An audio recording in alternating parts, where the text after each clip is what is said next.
বন্ধুরা, বিশ্বাস কিচেন এবং গোলাপের পক্ষ থেকে জানাই অসংখ্য ধন্যবাদ। আজকেও আপনাদের সামনে আর একটা নতুন মজাদার রেসিপি নিয়ে আমি উপস্থিত। আজকে রেসিপি থাকছে মটন। তো দেশি মটনটা আমি কিভাবে তৈরি করছি ভিডিওটা স্কিপ না করে পুরোটা দেখতে থাকো। আর আমার চ্যানেলে যারা যারা নতুন তারা চ্যানেলটি সাবস্ক্রাইব করে অবশ্যই পাশে থাকবেন এবং বেল আইকনটা অন করে দেবেন। তো আমি এখানে 1 কেজি মটন নিয়েছি। মটনটা কিভাবে তৈরি করছি পুরো ভিডিওটা কিন্তু স্কিপ না করে দেখতে হবে বন্ধুরা। আজকে পুরো মজাদার রেসিপি হবে, ঠিক আছে? চলুন ভিডিওটা শুরু করা যাক।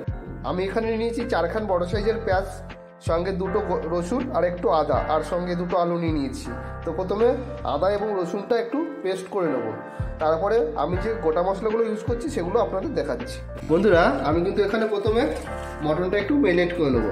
এখানে একটু 1 চামচ মতো লবণ দিয়ে দেবো, আর দিয়ে দেবো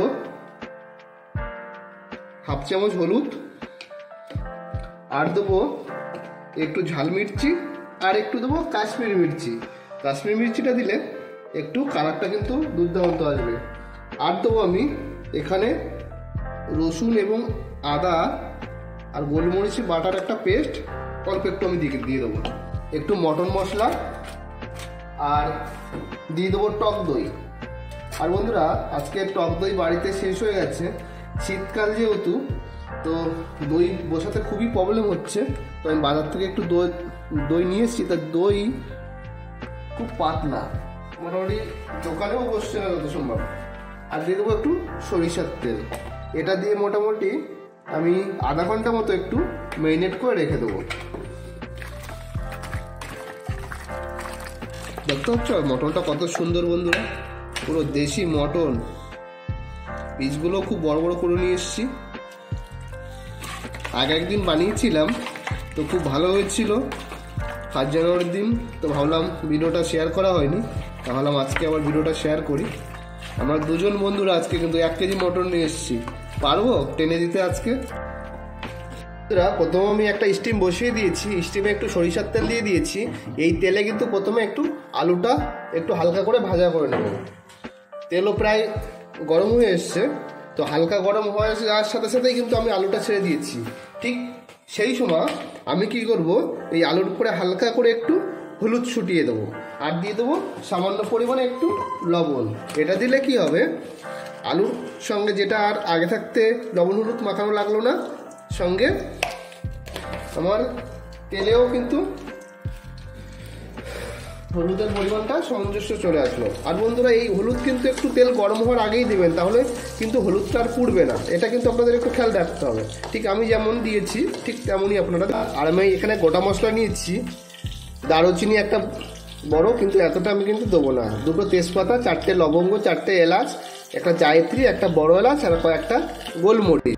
কিন্তু প্রায় ভাজা হয়ে এসছে, একটু মাঝে মাঝে একটু নাড়িয়ে চাড়িয়ে দেবেন, দেখবেন খুব ভালো হবে। আলুগুলো কিন্তু ভাজা হয়ে গেছে, আমি আলু তুলে নেবো। আলুগুলো কিন্তু আমি বেশি ভাজছি না বন্ধুরা, হালকা করে একটু ভাজা করে নিলেই হবে, যেন আলুর কালারটা চলে আসে। জাস্ট এইটুখানি।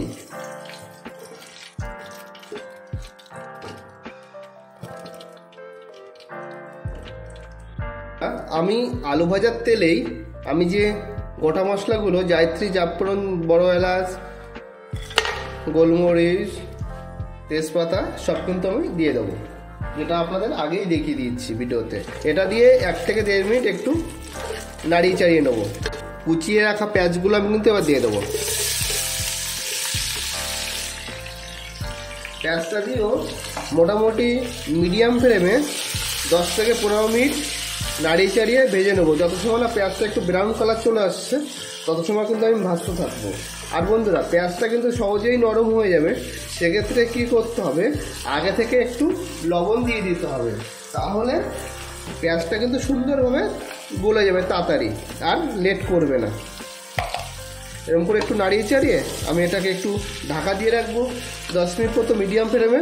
দেখবো খুব সুন্দরই তাড়াতাড়ি হয়ে যাচ্ছে। আজ কিন্তু আমার কিন্তু ব্রাউন কালার চলে এসছে। এবার আমি কি করব, আদা, রসুন এবং গোলমরিচ যে পেস্টটা করে নিয়েছিলাম সেই পেস্টটা দিয়ে দেবো। এটা দিয়েও 2-4 মিনিট একটু নাড়িয়ে চাড়িয়ে নেবো। নাড়িয়ে চাড়িয়ে এটাকে আমি আবার ঢাকা দিয়ে দেবো। ফ্লেম কিন্তু বন্ধুরা একটু মিডিয়াম ফ্লেমে রাখবেন, দেখবেন খুব ভালো হবে। একটা টমেটো পেস্ট করে নিয়েছিলাম, সেই টমেটো পেস্টটা কিন্তু আমি দিয়ে দেবো। এটা দিয়ে আরও 2-4 মিনিট কিন্তু আমি কষিয়ে নেব। আর কষানোর সময় কিন্তু সবসময় একটু মাথায় রাখতে হবে যেন লেগে না যায়, সুন্দরভাবে কিন্তু একটু নাড়িয়ে দিতে হবে, তাহলে খুব ভালো হবে। মশলা কিন্তু আমার প্রায় কষানো হয়ে গেছে বন্ধুরা। তো আমি কি করেছি, মশলাটা চারি সাইডে রেখে দিয়ে মধ্যখানে একটু ফাঁকা করে নিয়েছি। এই ফাঁকা জায়গায় একটু গরম তেল কিন্তু চলে এসেছে, দেখতেই পাচ্ছ তোমরা। আর এই গরম তেলে আমি এখানে কি করব, কাশ্মীরি মির্চি এই গরম তেলেই কিন্তু আমি দিয়ে দেবো। মোটামুটি 1.5 চামচ মতো কাশ্মীরি মির্চি আমি দিয়ে দেবো। দিয়ে হালকা করে 3-4 সেকেন্ড একটু নাড়িয়ে নেব। নাড়িয়ে নিলে কি হবে, মটনের কালারটা কিন্তু পারফেক্ট আসবে। রান্নার শেষে দেখবেন আপনারা কত সুন্দর কালার আসছে। কোনো কিন্তু ফুড কালার আমি ইউজ করব না। হয়ে যাওয়ার পরে সঙ্গে সঙ্গে কাশ্মীরি মির্চিটা সমস্ত মশলার সাথে এরকম করে মেখে নেবেন, তাহলে কি হবে, আর লঙ্কাটা পুড়ে যাওয়ার সম্ভাবনা থাকবে না, কালারটা পারফেক্ট চলে আসবে। তারপর আমি দিয়ে দেবো ঝাল মির্চি 1 চামচ, আর আধা চামচ দিয়ে দিই ঝাল, যেহেতু মাংস কোয়ান্টিটিও একটু বেশি।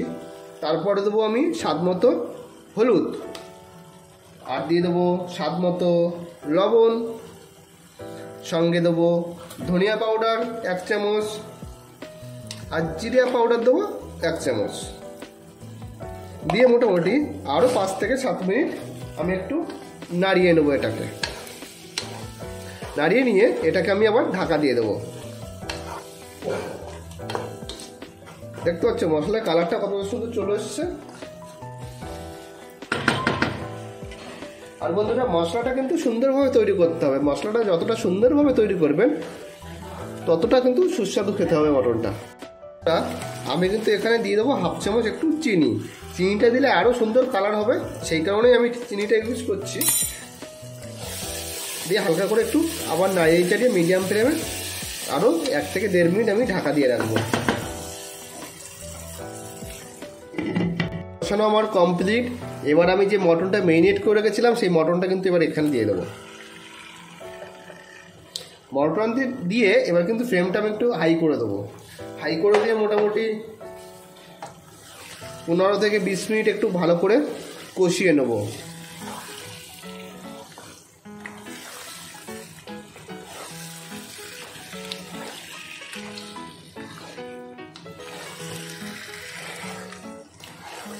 আর বন্ধুরা, আমার ভিডিওগুলো আপনাদের কেমন লাগছে অবশ্যই কমেন্ট করে জানাবেন।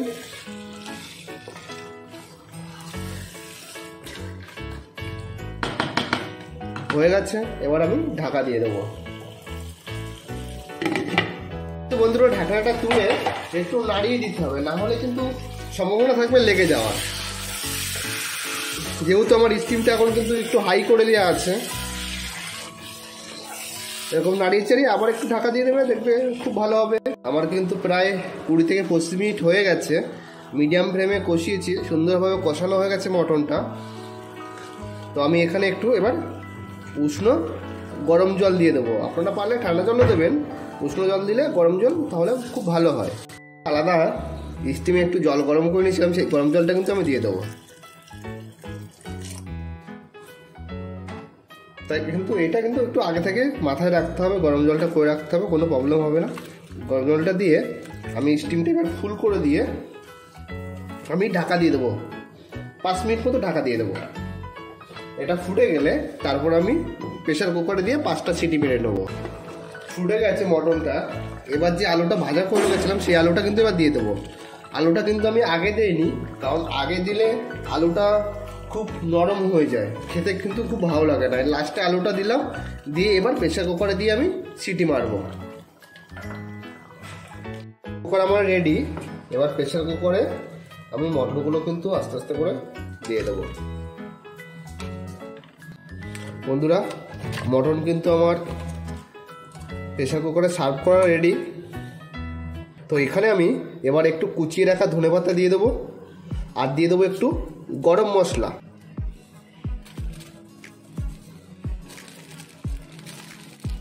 বেশি পরিমাণে দেবো না গরম মশলা, আমি হালকাই দেবো। প্যাকেটটা একটু ছোট করে কাটা আছে বলে ঠিক বেটও হচ্ছে না।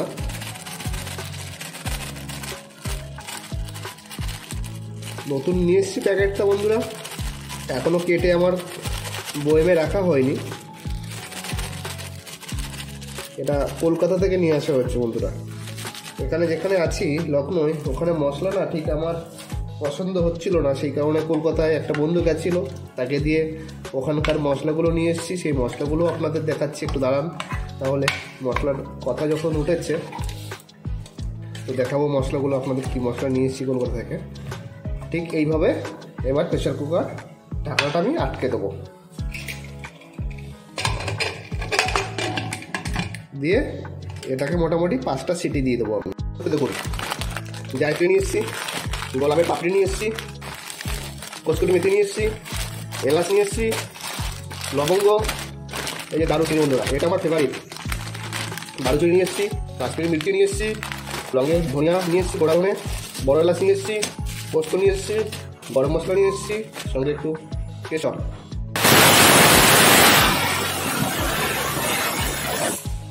বন্ধুরা এইভাবে আমি কিন্তু 5টা সিটি মেরে নেব, তারপরে স্টিমটা বন্ধ করে দেবো। মটনের কালারটা দেখতে পাচ্ছ, জাস্ট প্রেশার কুকারে ঢাকনাটা খুললাম, জাস্ট ওয়াও। এবার আমি এটাকে সার্ভ করে নেব। বন্ধুরা আজকের মতো বিদায়, দেখা হচ্ছে অন্য কোনো নতুন ভিডিওতে। চলুন ভিডিওটা শেষ করা যাক।